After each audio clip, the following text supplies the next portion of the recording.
On today's show, we look at one of the fastest players in the 2024 NHL draft. The prospect spotlight is on Andrew Basha for today's episode of Locked On NHL Prospects.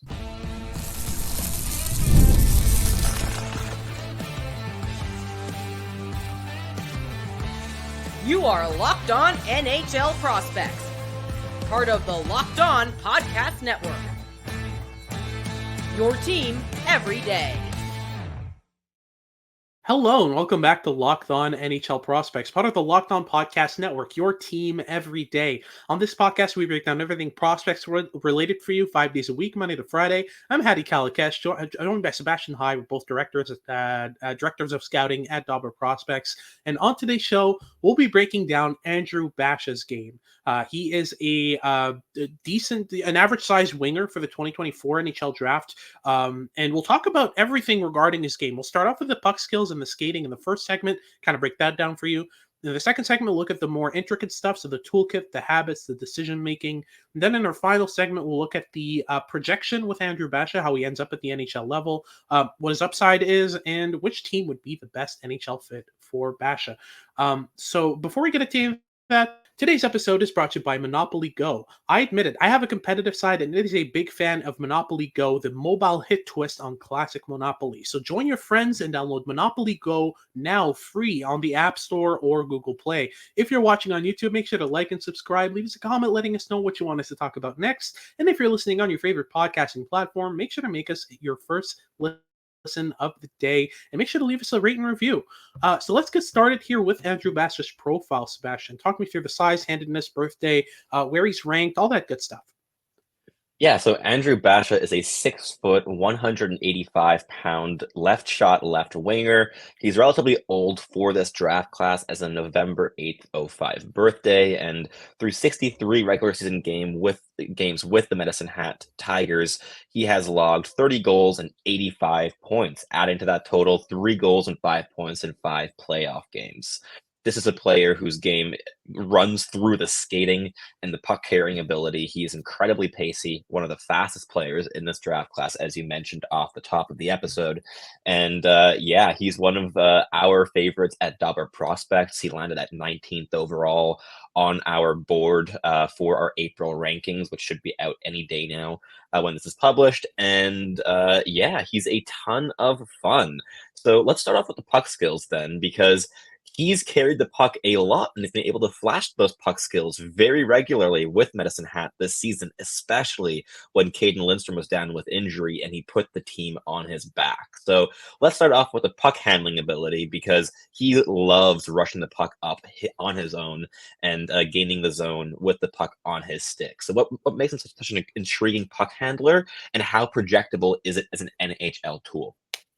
What I really like about Basha's stick handling ability is the fact that it actually improves as he speeds up. And for a player who's that pacey, who plays with that much speed, who has that good of a skating ability, which we'll rate in just a second and get into the details of, it's super important for me to see a player be able to make plays at higher speed, to be able to speed up the pace of play and be comfortable at it. And he certainly is in terms of his stick handling ability.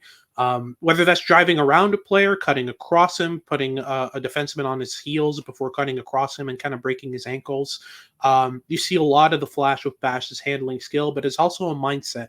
He's always looking for the middle. He's always looking to overwhelm players with changes of speeds, with cutbacks. His edge work is really good as well. And that also all kind of uplifts his stick handling ability. But in isolation, I think that it's decent, but not overwhelming. It's great that it gets better as he speeds up. And he's able to handle pucks at the top speed, but I don't see as much flash, as much deceptiveness, and not as much soft skill within his stick handling ability. I don't see him necessarily pull off some crazy dekes, like a pull off a between the legs move from time to time, but he's not as creative with his handling as other players in this draft. Still, the fact that, for me, the foundations are there. It's just about adding on top of that, which is easier than taking a player with a lot of flash, with a lot of skill, a Cole Sillinger type or a Ken Johnson type, for example, and add a layer of foundation to that. We've seen how difficult that is so far in their progression. But yeah, with Basha, like the basics are there. It's just about adding building blocks on top of that foundation, right? For sure, yeah. Like, and I mean, we'll dig into the skating ability itself and how it meshes in with all of his other tools, which is one of the highlights in his entire like toolkit and game. But let's first talk about the playmaking a little bit here, because I think it is a really impressive tool, and he is especially showing it off when he was no longer playing with Caden Lindstrom over the stretch of the season, since he went down with injury in December and only came back about a month ago for the last little stretch for Medicine Hat before they got eliminated in the playoffs. And Basha was really the creative outlet for that Tigers team, and the playmaking was at the level that his production stayed extremely strong, even when his like all-world line mate was no longer on the team with injury. Right?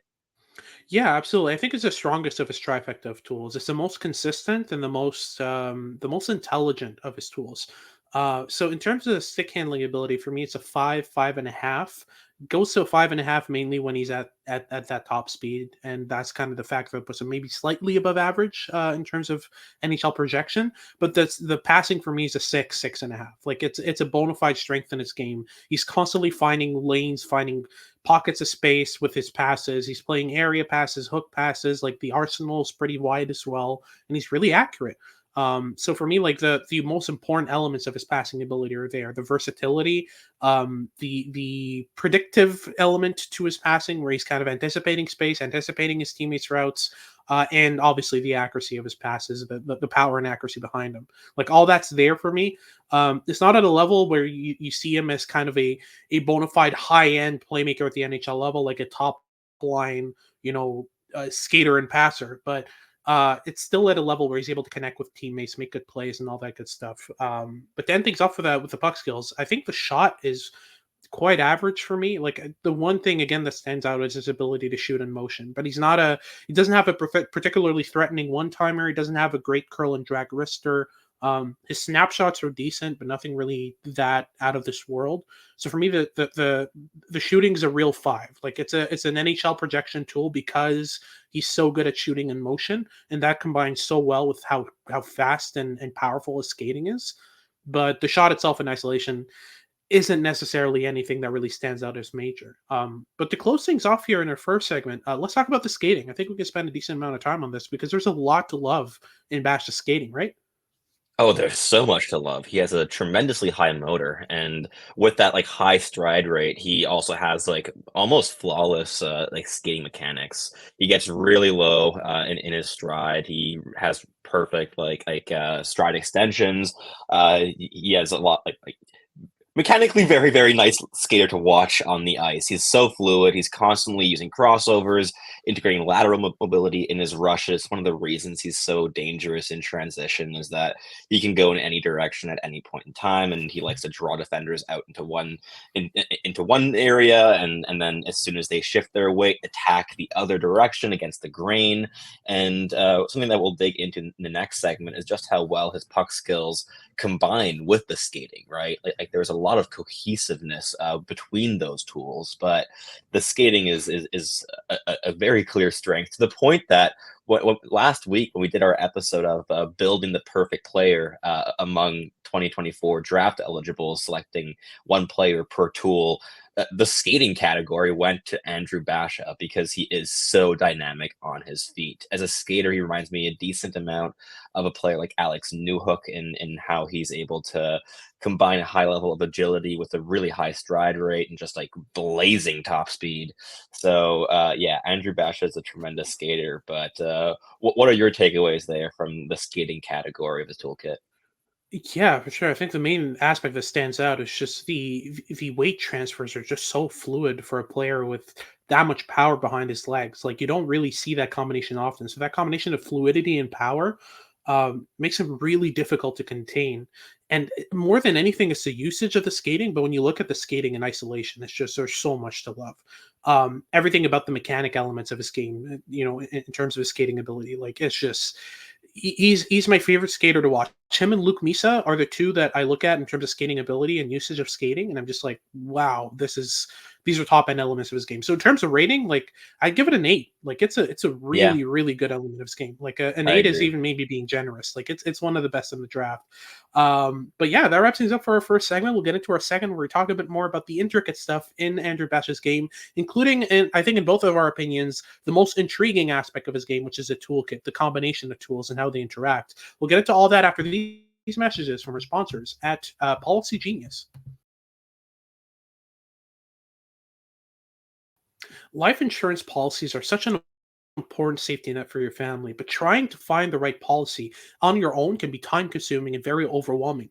And Policy Genius comes in at exactly that moment. It's the country's leading online insurance marketplace. It saves you time and money so you can provide for your family with you can provide your family with a financial safety net starting today.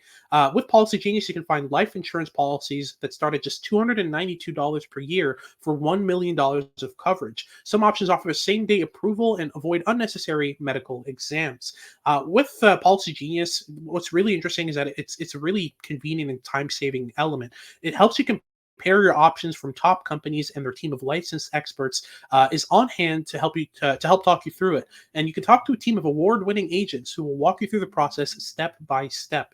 You can easily compare quotes from America's top insurers with just a few clicks to find your lowest price for your life insurance policy. So check life insurance off your to-do list in no time with Policy Genius. Head to policygenius.com/lockedonnhl or click the link in the description below to get your free life insurance quotes and see how much you can save. That's policygenius.com/lockedonnhl.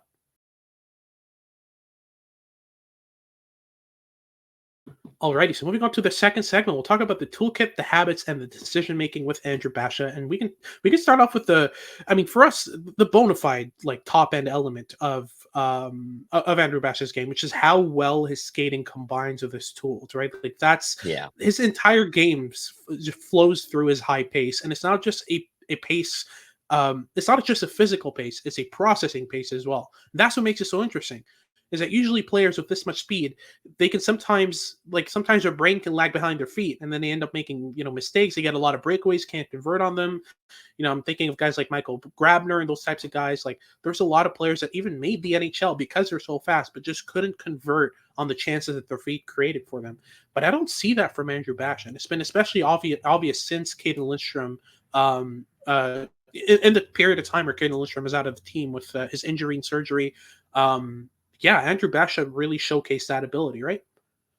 He really did, and I mean, we kind of prefaced this a little bit in the first segment, but the way that he's able to combine his skating with any of his puck skills, right? Like the fact that his handling takes a step up at his highest paces, right? Like when he's at lower speeds, the handling is far less effective than when he's like really sprinting Mhm. down the wing.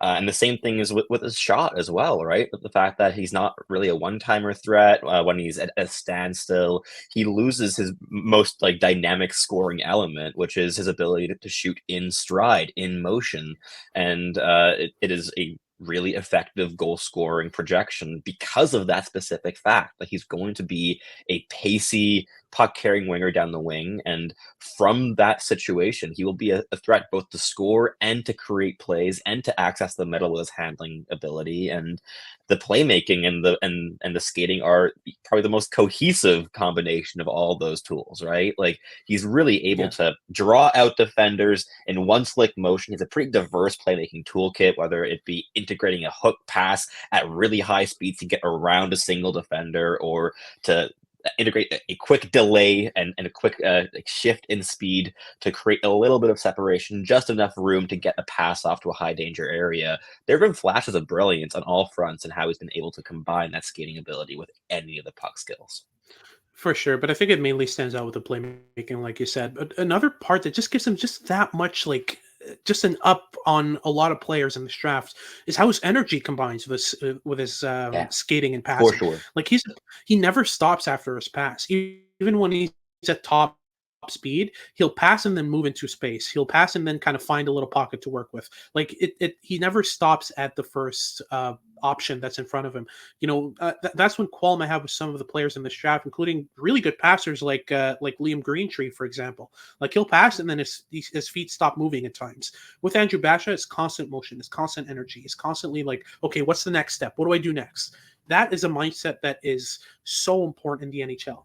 because you can't afford to stop thinking about your next step in the NHL. The next step comes at you fast. So you need to be ready for it. And Andrew Basha is. And in terms of the habits, that's a big part of it for me, is that constant availability, that constant forward mentality, right? For sure, and I think one thing that you alluded to there is just that how big of a role the intensity plays in his NHL projection, and he has a great Yeah. fallback game if the skill doesn't quite hit to the point that we hope it will.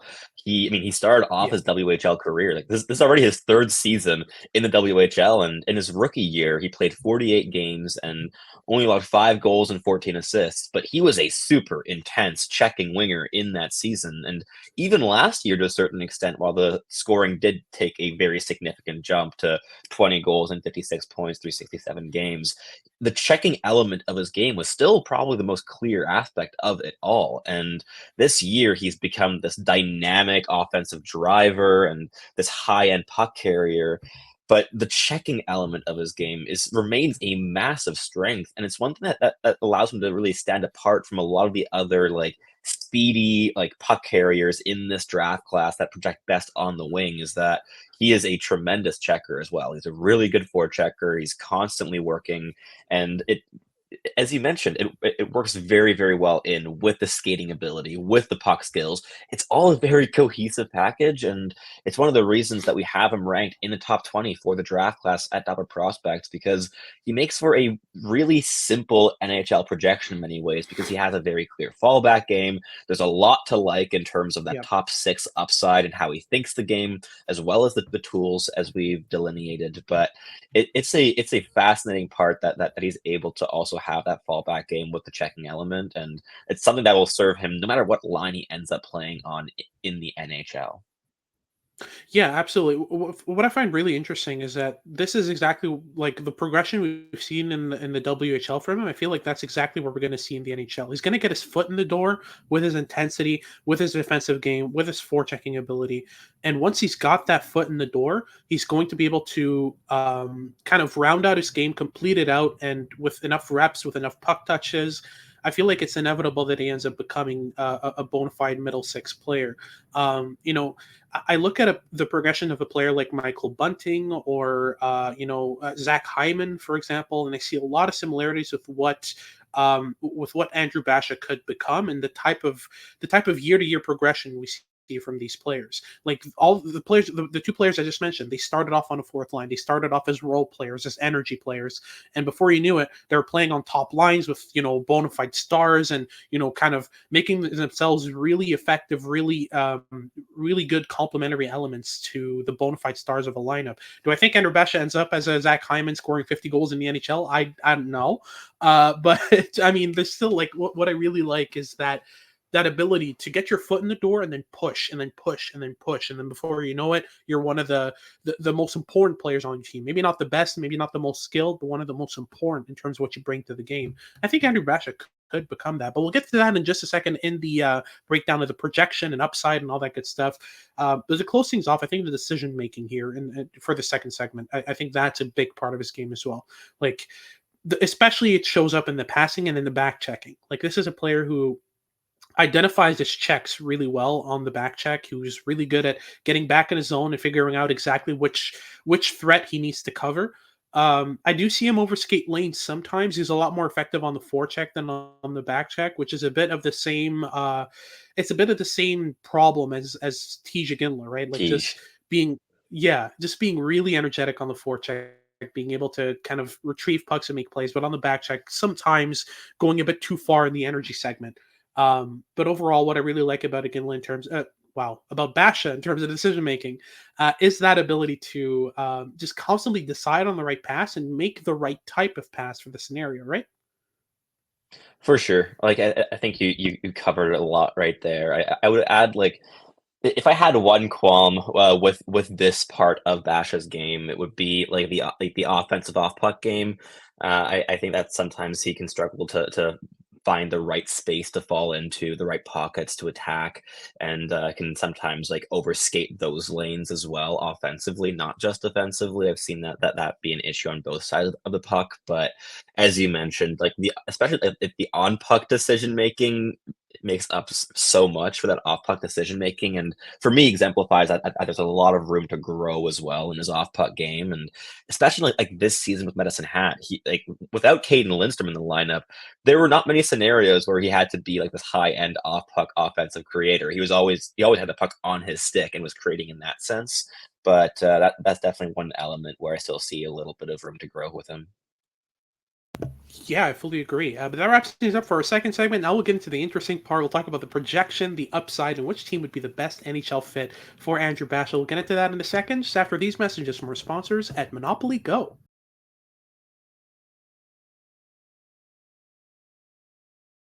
We've all been there, either as a player or as a fan. It's a second intermission, and the scoreboard is not looking good. You're feeling low. You're not sure if your team can pull out a win. And that's when you dig deep, you lift your head up, and you say to yourself, it's time to get back in the game, pull off some bank heists, and take as much of my friends' money as I possibly can. That's right. The smash hit mobile game Monopoly Go lets you compete with your friends to get the most riches and the biggest empire. It's a monopoly you love, but on your phone, anytime, with tons of new twists, including leaderboards to compare your progress to your buddies. There is so much to do. You can play on countless dynamic monopoly boards. You can make your friends bankrupt by smashing their landmarks with a wrecking ball, and you can charge other players rent for your iconic properties. You can even work with your friends to crack open community chests and in tournaments to get extra rewards to climb the leaderboard. So get back out there, put on your game face, and download Monopoly Go, now free on the App Store or Google Play.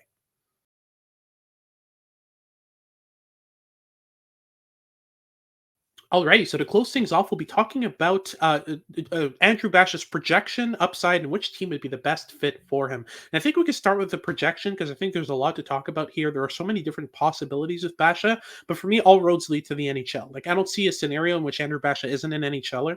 Like there's the fallback game is so solid, so projectable that like for me, even if he doesn't progress really, in any meaningful way, apart from just growing physically, adding some muscle, he's still making the NHL. Like that's basically the minimum he has to do to become, at the very least, a fourth liner who can give you a lot of energy and pace, right?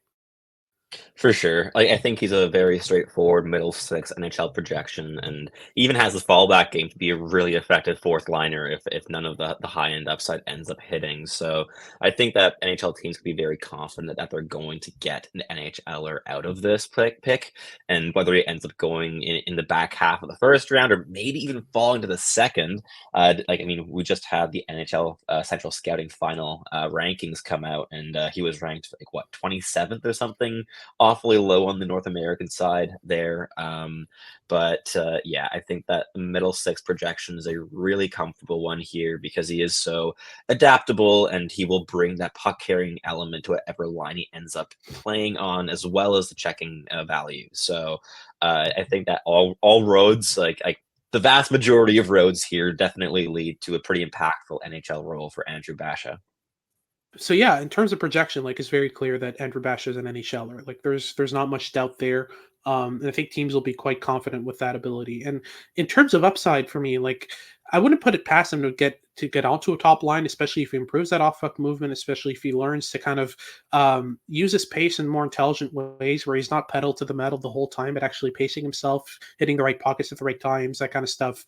Like that could make him a really, really effective complementary player when you factor in the pace, the energy, the playmaking ability, the ability to find players in space. Like he could end up as a very, very good complementary player. Maybe not on a contender on the top line, but on a middling team, like for sure. Especially with where he ends up being drafted, in my opinion. Like it's one of those teams that's going to pick him up at least in the short term.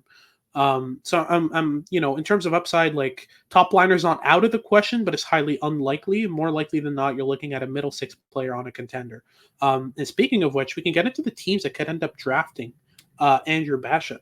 I'm looking at the teams in the kind of 15 to 25 range because I'd be really surprised if he drops out of the first round. Um, Given how projectable he is and how contenders just lap up these types of picks. I'm looking at, teams right now in the 15 to 25 range. Most likely, like Los Angeles is in this conversation for sure. Like the LA Kings are going to love a player like this, right? Yeah, for sure. I think LA would like this type of player a lot. But beyond that, I think my eye gravitates a bit towards like the Colorado Avalanche, for instance. Like they always love their high pace. players, and they're looking for an Alex Newhook replacement. I think Andrew Basha is an excellent contender for that type of role. Beyond that, even the Montreal Canadiens, I mean, not exactly contender talk here, but with that pick they're getting from the Winnipeg Jets, I think they could certainly be interested in a player like Andrew Basha, especially if they land Caden Lindstrom with their own first round draft pick to keep those two guys together. But I think with Basha, just about any NHL team would be very happy to add him on draft day. He plays such a variety of roles and plays so well in so many different aspects, both in terms of the checking role and the on puck game. But yeah, like LA makes sense. Yeah. Tampa Bay would have been my favorite if they hadn't traded away their first to Chicago. But yeah, lots of choices here for sure. For sure. The other team that I'd absolutely throw in here is the Anaheim Ducks. And the reason for that is they have Edmonton's late first rounder, which is around 25. If he's available by then, like he's exactly what Anaheim needs in order to complement the amount of stars at forward that they've added in recent years. You know, he'd be fantastic to the side of a Trevor Zegras, to the left of a Leo Carlson, next to Cutter Gauthier as well. Like he would complement these players really, really well, and can slot into the second line, slot potentially into the top line if he needs to, but could be the best player on their third line as well. Like that's a great fit for me if they're looking to add a forward to that core, because again, Anaheim's stacked everywhere. That I think what they have in quality they lack in depth. And Basha is the definition of a depth player. Like he adds so much depth to your roster just in terms of his ability to play anywhere in the lineup, his ability to complement a lot of players with his skating, with his passing, with his energy. Like this is a great player for me personally that I would be really looking to add if I'm the Anaheim Ducks, right? For sure. I think Anaheim would be a really great fit. They are definitely looking, as you mentioned, for a bit more that forward depth. They have an abundance of that on the blue line, but in terms of the forwards, they could definitely use some more like middle six elements that can jump around the lineup as needed as injuries arise. And Basha's precisely the type of player that maybe ends up being like a third liner when everyone's healthy, but as soon as the first injury occurs, can jump up in the lineup and fill in a role on the second or first line for a decent stretch of the season. And he can find chemistry so quickly with players, and he's so intelligent. And yeah, I'm a very big fan of Andrew Basha's, and I think that the Anaheim Ducks typically are also fans of the players that we like. So there's a negligible chance that they end up taking that swing on the speedy puck handling and checking winger, which is just a beautiful combination of strengths. Absolutely. But that wraps things up for today's show. Thank you very much for tuning in. If you're watching on YouTube, make sure to like and subscribe. Leave us a comment letting us know what you want us to talk about next. And if you're listening on your favorite podcasting platform, make sure to make us your first listen of the day. For your second listen of the day, make sure to check out Locked On Sports Today. They've got all your news and updates about what's going on around sports. And make sure to tune in for our next shows as we continue our prospect coverage for the month of April. This has been Hattie Kalakash, Director of North American Scouting for Dobber Prospects, along with Sebastian High, Head Scout and Director of European Scouting for Dobber Prospects, and we hope you tune in next time.